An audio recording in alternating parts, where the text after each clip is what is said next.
Then I saw Capitol buildings, Capitol Hill or Capitol something, because it was written Capitol, but I can see the building, and the angel was over that place between that and the White House, whipping over the Capitol Hill. And the angel said, the Lord is saying, these are the people that devise mischief for my people. So you're going to see embarrassments, exposures in the highest corridors of power in America. You will see exposures. So post 2021, so this is last year, 2024, we spent $697 million of the taxpayers' dollars in Afghanistan, including $534,719,000 in change from USAID in Afghanistan. Afghanistan is ruled by folks named Sarajuddin Haqqani. The Haqqani network mean anything to anybody in the room? How about Abdullah bin Laden? Who gets some of that money?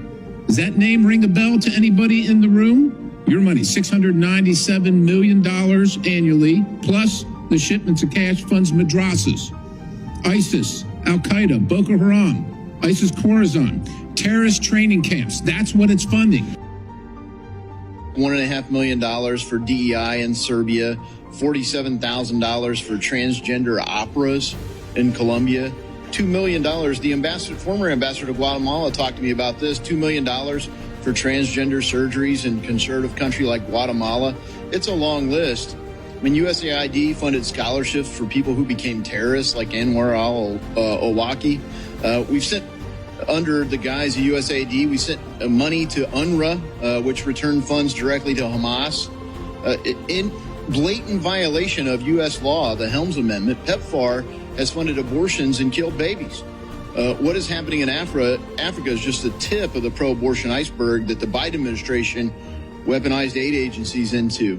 It also happens to be against the law that Congress has passed. So USAID funded independent media, so-called, in Hungary, but it was actually trying to run a color revolution playbook to overturn the government, very popular government of Prime Minister Viktor Orban, who's a NATO ally. So let's be clear, this cultural revolution playbook hasn't just been weaponized against allies in foreign countries. It's been brought home and weaponized against our own citizens right here. If you had unapproved opinions of COVID vaccines or origins of COVID, or maybe the Hunter Biden laptop story, there's almost certainly a puppet NGO working overtime on taxpayer dollars, which contradicts the word NGO in the first place, to shut down or deplatform speech in America.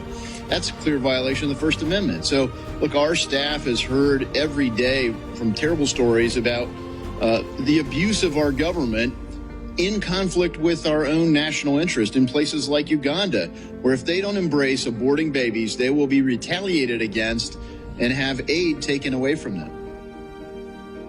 I was made aware of the funding from USAID to media outlets, including Politico, who I know has a seat in this room. And I can confirm that the more than $8 million taxpayer dollars that have gone to essentially subsidizing subscriptions to Politico on the American taxpayers' dime will no longer be happening. The DOJ team is working on canceling those payments now. Powered by the Holy Spirit, Hubert Angel. More up to date than tomorrow's newspaper.